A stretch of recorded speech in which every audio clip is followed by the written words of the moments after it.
In this brief introduction to intellectual property, we're going to look at the different kinds of intellectual property and what they have in common. We're also going to consider how intellectual property is similar to tangible property and how it's different. Here's a dictionary definition of intellectual property. It says that it's an intangible property that is the result of creativity, such as patents, copyrights, etc. It's interesting how it tries to define intellectual property in terms of the kinds that we're familiar with. But it is quite difficult to actually get a handle on what intellectual property is. The three kinds of intellectual property that people are most familiar with are copyright, patents, and trademarks. But there are other kinds of intellectual property. There are plant breeders' rights, database rights, designs, and geographical indications. Copyright is perhaps the most widely understood intellectual property right, and copyright protects creative works such as books or songs from duplication without the author's consent. So copyright protects movies, it protects plays, it even protects photographs. A patent is a monopoly granted by a state to an inventor that gives the inventor exclusive rights over the use of the invention, and that's given in exchange for full disclosure of how the invention works. It's a fixed term monopoly, and it's typically granted for 20 years. So a patent may be granted for a mechanical invention, but one of the most important kinds of patents are patents for drugs. A trademark is a sign that distinguishes the goods of one undertaking from another. So a trademark lets you know who made the product you're buying.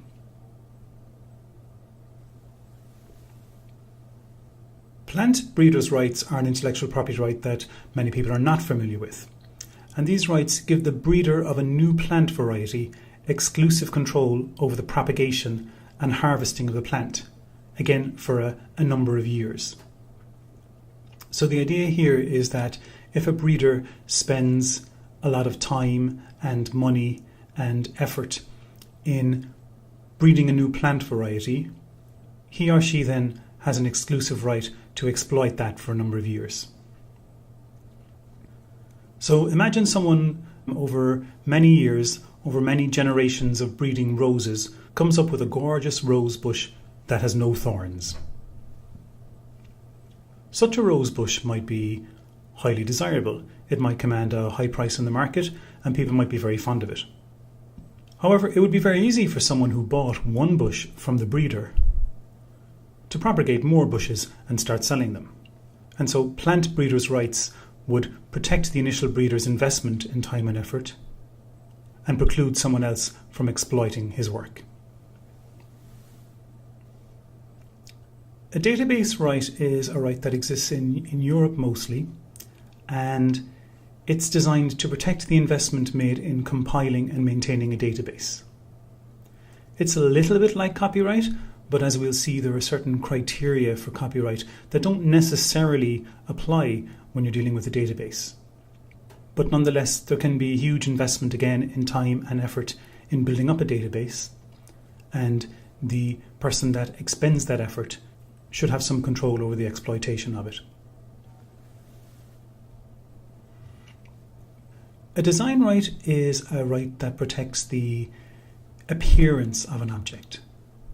So if you design a particularly distinctive and attractive chair, no one can just copy that.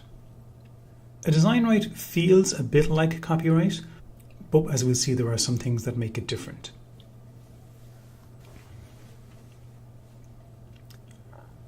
A geographical indication is a sign that signifies that goods come from a specific area, typically one with a very good reputation.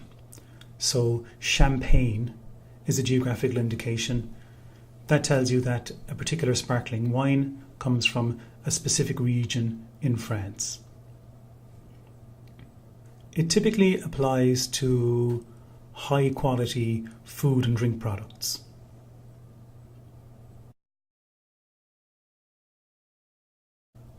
So what do all of these different things have in common? Perhaps if we figure that out, we can understand something about the nature of intellectual property and the purpose of it. Well, first of all, intellectual property is very different from regular property in that it's intangible. So you can own a physical book, but the author of the book owns the words in the book. For the most part, the kinds of things that are protected by intellectual property are creations of the mind. Typically, someone has put a lot of thought into the production of something. And the kinds of things covered by intellectual property may require very large investment in terms of time and effort and even money in order to produce them.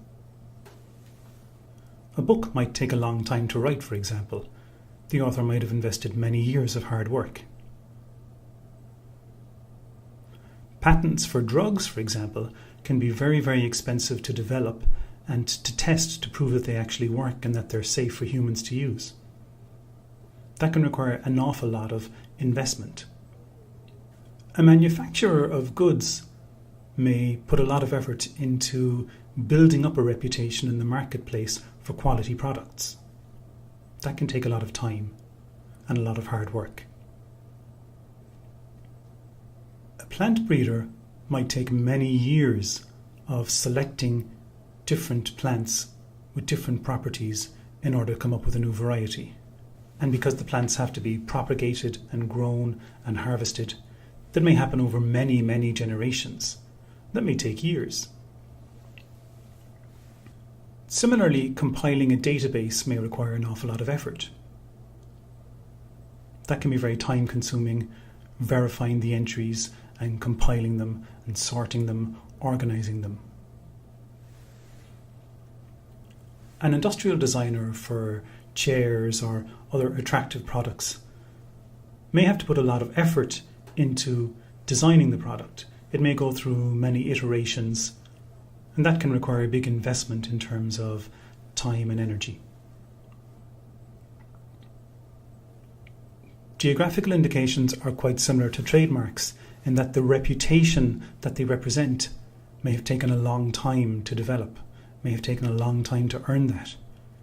In some regions, the products that the geographical indications apply to have been produced for generations and generations in that specific place. And the goods coming from that place are held in very high regard. So one thing all those kinds of intellectual property have in common is that there may be a lot of investment required in developing the thing to which the intellectual property right applies. But another thing that they have in common is that the fruits of that labour can very easily be reaped by others. So if we look at them again, we can see that although an author might take a long time to write a novel, once it's written, it can be reproduced quite cheaply. Similarly, although a drug may take years to develop, once it's known that it works, it can be very easy and cheap to manufacture. A producer of quality goods may have invested a lot in the production of quality goods, but if someone can just slap their trademark on inferior products, well then they can reap the fruits of that labour. The fruits of a plant breeder's labour can quite literally be reaped and used by someone else. And similarly, once people are given access to a database, they might be able to reproduce it. Designs that may have been inspired and that may have taken many iterations to develop can easily be copied. And without protection, a geographical indication like champagne could be slapped on any old wine. So the things that intellectual property protects have these two features. There's the relatively huge upfront investment in developing the thing, which could then be very easily exploited by others without some form of protection in law. And so that's the purpose of intellectual property, is to protect that investment. By affording protection to people who develop those kinds of things, we can incentivize it and we can stop others from ripping them off. Because if all of that effort resulted in no reward, then why would people do it? Why would people invest? It is interesting, though, that we call these things intellectual property. The term property is quite a loaded term. Many societies place special importance on property, and property rights in some cultures are fundamental, constitutional, or even human rights. And some people have argued that using the term property to apply to copyright, patent, and trademarks is using a bit of sleight of hand so that people are more prepared to protect them. Which raises the question, is copyright really property? Is property the right word for that? If we look at this engram from Google for the use of the terms intellectual property and industrial property over many years, we can see that actually for a long time industrial property was the preferred term. And it's only towards the second half of the 20th century that intellectual property came to be used more. And if we look at more recent years, we can see that the use of the term intellectual property in the books that Google has scanned has increased rapidly in the past 20 or 30 years. It's probably no coincidence that interest in intellectual property has coincided with the technologies that undermine some of it. It's only as the technology has evolved and has challenged some of our assumptions that intellectual property has become a topic that people are much more interested in than they used to be. So let's think about tangible property, the kind of property we think about when someone says, "That's my property." We have to be careful not to use the term real property, because real property has a specific meaning in law. But the kinds of things we might consider property can include your house, maybe you have a car or a bicycle, your headphones can be your property. There was a time a lot of people had separate cameras from their phones. Either of those could be property. Your watch could be your property. And the law has an interest in protecting your property. Similarly, if you have a farm, that could be your property, and you might have farm animals, you might have a chicken or a pig or whatever. So we have a very good understanding of what we mean by property when we're talking about tangible property. But when it comes to intellectual property, we're not so comfortable with the term property. Owning a song is not the same as owning a phone.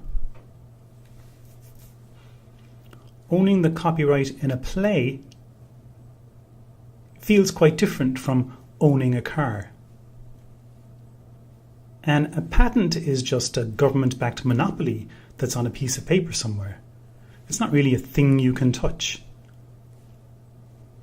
But if we look at the things you can do with tangible property and the things you can do with intellectual property, we can see that there are some similarities.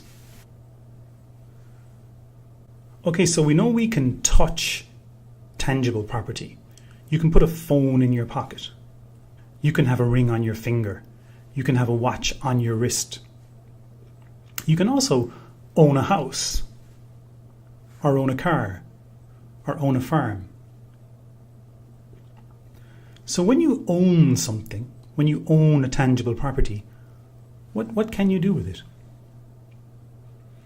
Well, one of the things you can do is you can transfer ownership to someone else.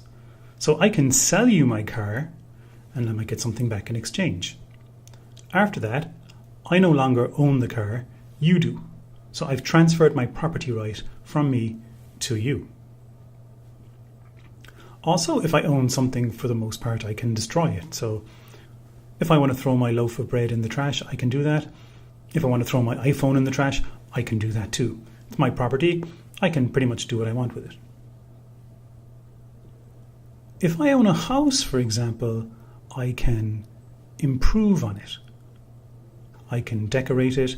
I can maybe fix the roof. So I can improve the value of my property. Similarly, if I own farmland, I can take stones out of the field. I can plough it. I can install irrigation systems. I can weed it. So if I own a tangible property, I can improve it and maybe increase the value of it. If I own a tangible property, I can also choose who I share it with. So I can share my drum kit with you. I could loan you my guitar. And if I have a house or a field, I could rent it, and I can decide whether I want to rent it or not and who I want to rent it to for whatever price the market will support. When we think about tangible property, we're very focused on the object of the ownership. And sometimes we neglect to think thoroughly about the nature of ownership and what it means to own something. And ownership is really about use and control of the use of a property. So owning a field is all about deciding how that field is used.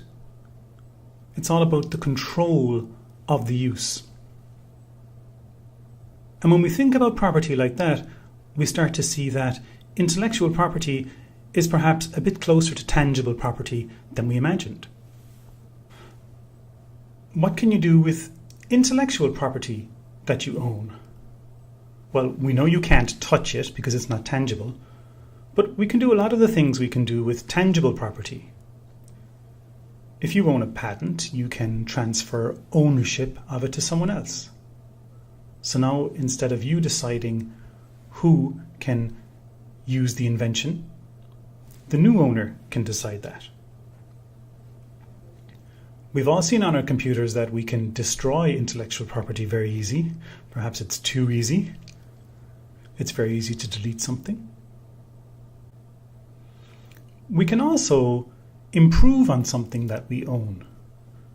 So just like we can improve on a house, if you have a novel, or if you have an invention, or if you have even a reputation that's embodied in a trademark, you can build on that and you can improve it and you can increase the value of it in the marketplace. You can also share your intellectual property. You can decide who can use it and on what terms. And in many respects, you can even rent it, so to speak. If you have a patent, you can allow someone the use of it without transferring ownership to it. So intellectual property is all about the control of how that property is used. And so in many respects, it is closer to tangible property than we think. Now, it's often said that intellectual property isn't a natural property. It's a social construct that depends solely on the law. And that's true. I mean, intellectual property is something that humans have devised as a way of incentivizing certain activities. It's not a natural right. It's not like ownership of a physical object. So I can have my phone in my pocket and I own that phone. I have my wallet in my pocket and that money in my pocket is mine. Those are things I can touch. Those are things I can have on my possession. And that's a kind of property that we can understand. But if we think about it, we realize that actually most property depends on law. How can you really own something without the recognition of that ownership from society? Can we really have any kind of property without law? So let's take a look at our tangible property again. Suppose I have a house. Once I'm in the house, I can secure it, I can build walls and fences and stop other people from using it. But what kind of ownership is that if you can't ever leave the house? When I go to work in the morning and I come back home again, I don't expect anyone else to be living in my house. And if I did, what would I do about it?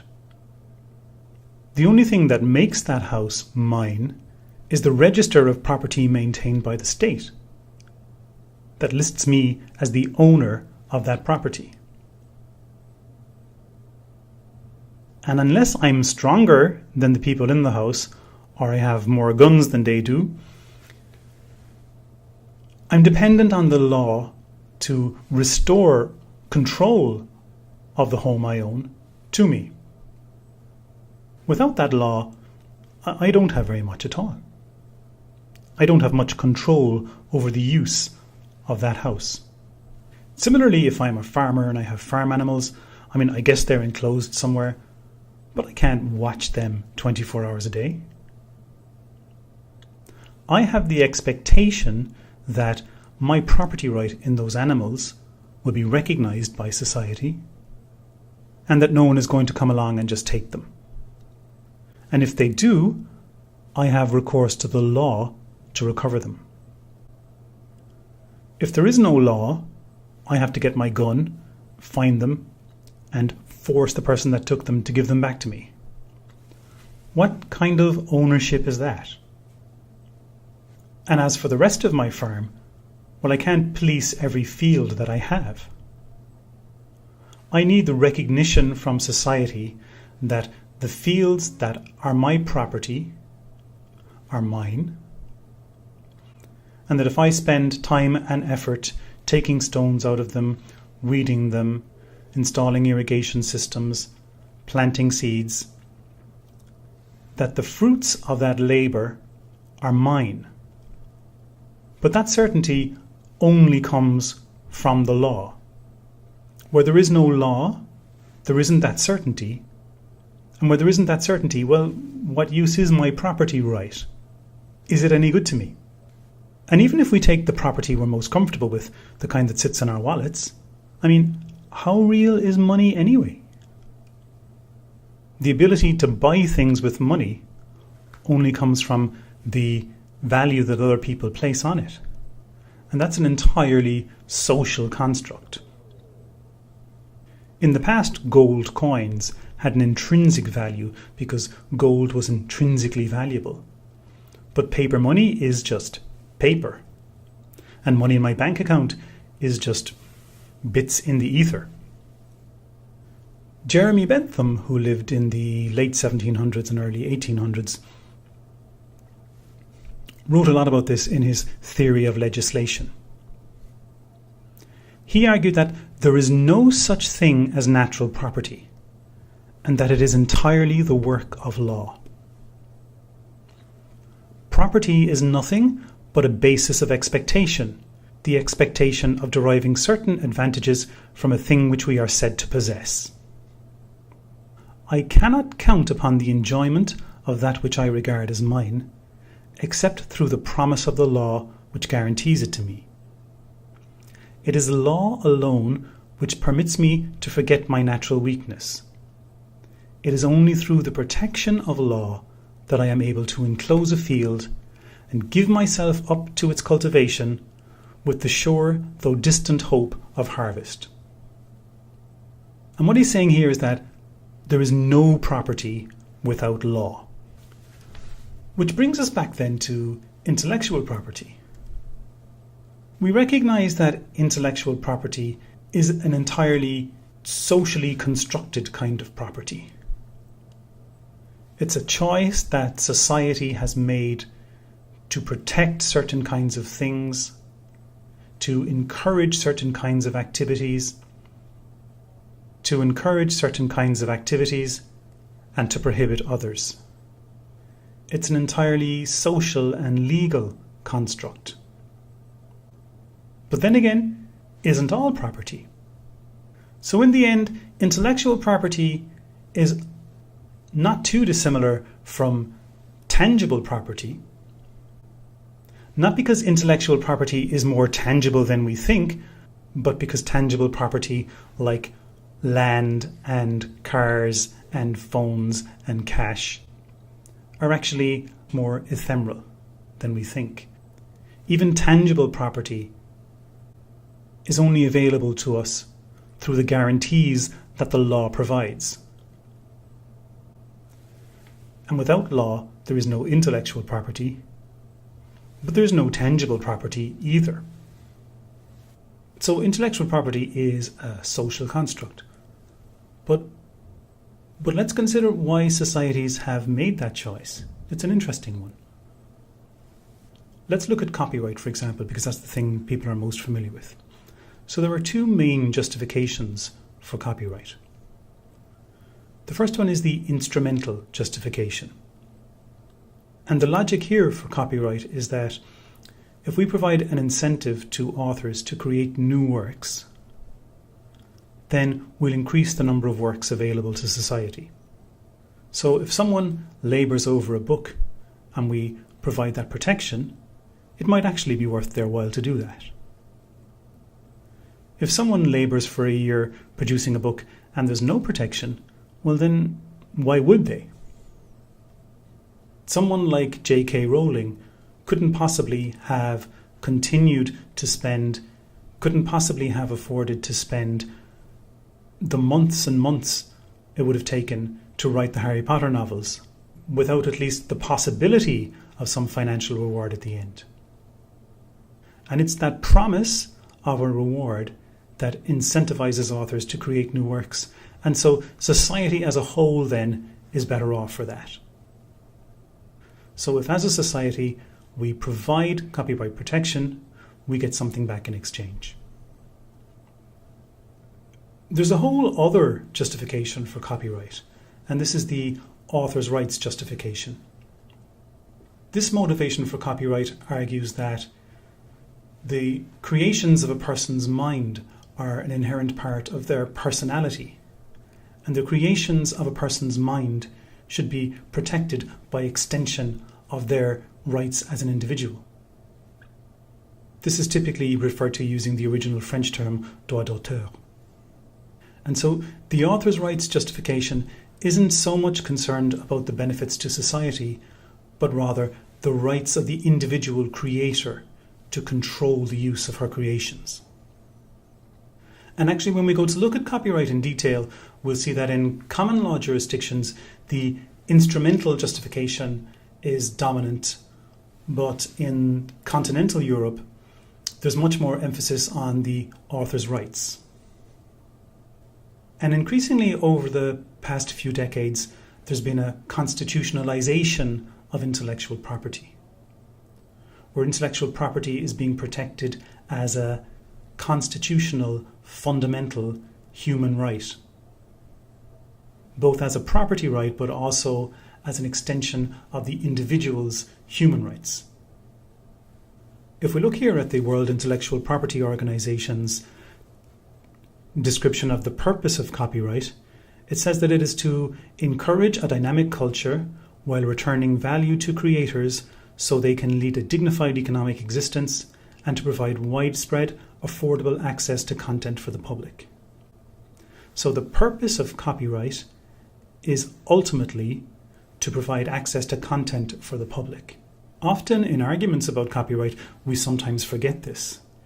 Copyright is a right that society has created in order to bring benefits to the society. It's not actually created specifically for the authors. The reward for authors is a means to an end for society at large. The founding fathers of the United States actually wrote copyright and patent protection into the Constitution. It's in Article 1, Section 8, Clause 8. And they said that to promote the progress of science and useful arts by securing for limited times to authors and inventors the exclusive right to their respective writings and discoveries.